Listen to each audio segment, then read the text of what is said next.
Buenas, vamos a hablar sobre un tema muy importante de la música selecta, que es de los músicos clásicos, ¿no? En esta ocasión, de un análisis profundo de la música selecta, que lo vamos a hacer por partes, por capítulos, eh, de informaciones, ¿no? De artículos, de muchas informaciones que hay en música selecta, por músicos, por géneros y por muchas épocas de la música selecta. En este caso vamos a hablar de Johannes Brahms, un músico alemán, en la primera parte, ¿no? Porque es amplio hablar de Brahms, es muy amplio su característica, sus obras, su vida que ha tenido. Y bueno, empezaremos a hablar un texto de Brahms, que bueno, va a ser la primera parte solo de Brahms, ¿no? De analizar de Brahms, ¿no? Una parte, ¿no? Y vamos a dar lectura, ¿no? A estos artículos, que son parte de una investigación y parte de una colección de música selecta, ¿no? Por ejemplo, aquí dice, ¿no? Eh, Hablan de Brahms, que lo que se testimonian los rápidos progresos del autor en el dominio de la era orquestal bajo la guía de Joachim, que fue un músico también, ¿no? Muy importante también, ¿no? Muy conocido. El scherzo, el motivo del scherzo, hallar a piano, desarrollo en el concierto número 2 para piano, enseguido por el sereno adagio, un doble minueto, un nuevo scherzo y un rondo, con influencias de Beethoven y Schumann, cierran esta obra que tanta fama reportó a su autor. El concierto piano número 2 de Brahms, tiene influencia de Schumann y Beethoven, ¿no? Un concierto que fue uno de quizás el más famoso de Brahms. Y bueno, la serenata número 2 en la mayor, terminada en 1859, consta de 5 movimientos, ¿no? Estamos hablando de la serenata de Brahms, que también sacó serenatas, ¿no? Eh, y utiliza en su versión definitiva de 1875 una reducida formación de maderas de trompas, ¿no? Y cuerdas de violines, obra menos brillante pero quizás más personal que la anterior, cautiva por su dulce alegro inicial, por el tercer tiempo, un noble adagio cuyo tema principal tiene un puente entre la Passacaglia de Bach. Me hay una influencia de Bach en esta obra. En esta serenata de Brahms hay una influencia de Bach, la Passacaglia de Bach y la futura cuarta sinfonía. O sea, había un anticipo a lo que iba a ser la cuarta sinfonía de Brahms, que fue muy famosa también, ¿no? Y acá hablan de las variaciones sobre el tema de Haydn, que hizo Brahms, variaciones sobre un tema de Haydn, ¿no? Karl Herringert, el gran biógrafo de Brahms, bueno, un biógrafo es como decir un musicólogo en este caso, ¿no? Publicó en 1931 para Flet Partita en si bemol mayor que Haydn había escrito hacia 1800 para la combinación de dos oboes y tres fagots. O sea, en 1800 lo compuso Brahms, ¿no? Para Brahms, un tema de Brahms para Haydn. Y la combinación de dos oboes, tres fagots, dos trompetas y serpentón, un instrumento de percusión, en este caso, ¿no?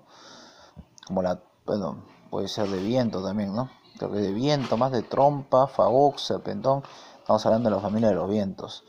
En su segundo tiempo aparece un antiguo canto de peregrinos llamado Coral de San Antonio. Acá influyó un poco los cánticos populares, a veces de la iglesia, ¿no? En esta obra. Cuando en 1870 Brahms conoció la obra de Haydn, quedó fascinado por esta, llamada especialmente quedó interesado, ¿no? Brahms por la obra que escuchó de Haydn. Le interesaron su encantadora melodía de métrica muy irregular y su sólido bajo. Estos dos elementos fueron materia necesaria suficiente para la construcción de su primera obra orquestal perfecta. Las variaciones sobre un tema para Haydn que se daría el ánimo necesario para rematar su primera sinfonía. O sea, analizando esto, ¿no? Este tema para Haydn fue inspirado y dio mucha idea a Brahms para componer la primera sinfonía, la sinfonía número 1 que hizo Brahms, ¿no? Tuvo mucha influencia, ¿no? Como anteriormente tuvo influencia Brahms, Beethoven, acá Haydn tuvo influencia en Brahms, ¿no? Brahms escribe en ella no solo el total dominio del arte de la variación, nada sorprendente tras sus previos trabajos pianísticos y de cámara, ¿no? Hizo cámara y piano, sino también una posesión plena de dos recursos orquestados. La melodía se reparte entre los instrumentos y los motivos pasan de un grupo a otro en, bueno, an- ¿no? O sea, los motivos pasan de un grupo a otro en antítesis y combinaciones siempre transparentes, expresivas y en ocasiones realmente inesperadas. La reposición del tema de la primera grabación usa esta perfecta estructura cíclica terminada en el verano de 1873. Brahms publicó también una versión para dúo de piano con su número de catálogo Opus 56B. En este caso, B por Brahms, 56 por el Opus. Saben que Opus en latín es obra, ¿no? Trabajo. Entonces, un catálogo, Opus está catalogado por obras, ¿no? Y vamos a hablar un poquito de las oberturas acá de Brahms, ya pasando un poquito más a otro tema. En 1879, la Universidad de Breslau nombró a Brahms doctor honoris causa en filosofía, agradecido al compositor, correspondió con su obertura para la Universidad Académica, la gran obertura famosa de Brahms de Universidad Académica, Opus 80, estrenada en aquella facultad el 6 de enero de 1881. Obra brillante, vivaz, desenfadada, ¿no? Desenfadada. Y el propio Brahms la definió irónicamente como un alegre popurrí de canciones estudiantiles a lo Supé. No, que Von Supé fue un músico austriaco que hizo muchas oberturas, ¿no? Entonces Brahms no era hacer oberturas Brahms, pero en este caso lo hizo, ¿no? Pero aún en tal ocasión de los esbozos se remontan a la época de los Liebeslieders, Walzers, Opus 52, de 10 años atrás sería severa sin concesiones. Esta obra de admirable factura caracterizada a la vena nórdica de su autor trae recuerdo de sus creaciones juveniles, la balada Edward y de algunas obras de Beethoven, Coroliana, Edmund, ¿no? Las oberturas famosas de Beethoven, Coroliana, Edmund, que también, ¿no? Obertura de Fidelio, ¿no? Bueno, entre ellas, ¿no? Que fue influencia de Beethoven, Brahms, ¿no? Y bueno, acá también hablan de, ¿no? Del concierto para violín y orquesta. Y fue, creo, el único concierto que sacó Brahms para violín. En 1878 Brahms volvió entusiasmado a su primer viaje a Italia, que realizó en compañía de sus amigos Kvíth y Goldmar, un gran violinista húngaro, ¿no? Que todos conocen, fue un gran intérprete de música selecta, conocido por sus conciertos para violín. Llegado al verano, se instaló en Potsdam, Alpes austriacos, cuyos bellos bosques habían, ¿no? propiciado, ¿no? propictura. El allegro inicial se abre con una introducción para orquesta y una exposición en la que el violín se adueña del tema anterior y enuncia un nuevo muy lírico en la mayor. El desarrollo comienza como en la citada obra de Beethoven, modulando do mayor a lo largo de él, y la recapitulación alternan solos y tutti, ¿no? Tutti en este caso italiano, que dice todos, ¿no? Brahms nos dejó escrita cadencia, pero Joachim, a quien estaba dedicada la obra, redactó una insuperable, una coda sublime, cante violín en su registro agudo con maderas y trompa. El adagio en la mayor es la ligue en 3 partes.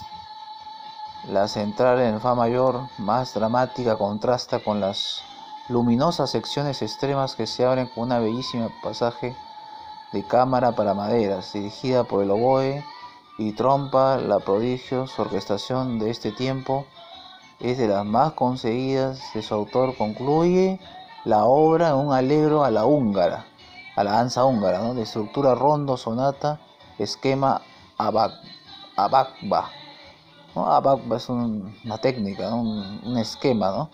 Revelador del espíritu alegre que debido de presidir a su composición. El estreno tuvo lugar en el Gewandhaus del ex Leipzig el 1 de enero de 1879, empuñando Brahms la batuta y Joachim el arco. Bueno, Joachim fue un violinista, también fue compositor, pero Brahms fue director también, ojo, no solamente compositor, ¿no? Y bueno, acá también hablan de otras cosas más de Brahms. Hemos hablado lo que es la serenata, hemos hablado lo que es la sinfonía, ¿no?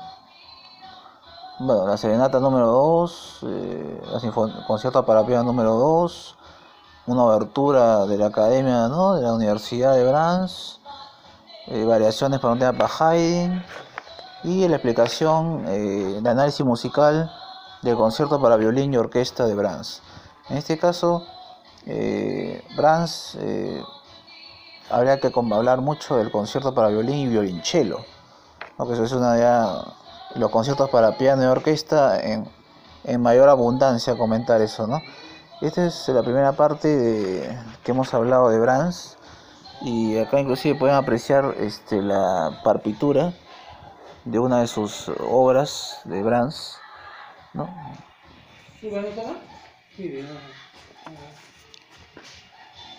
Por el tiempo se ve un poco deteriorado, pero bueno, eso es lo que está rescatado, una imagen muy inédita, ¿no?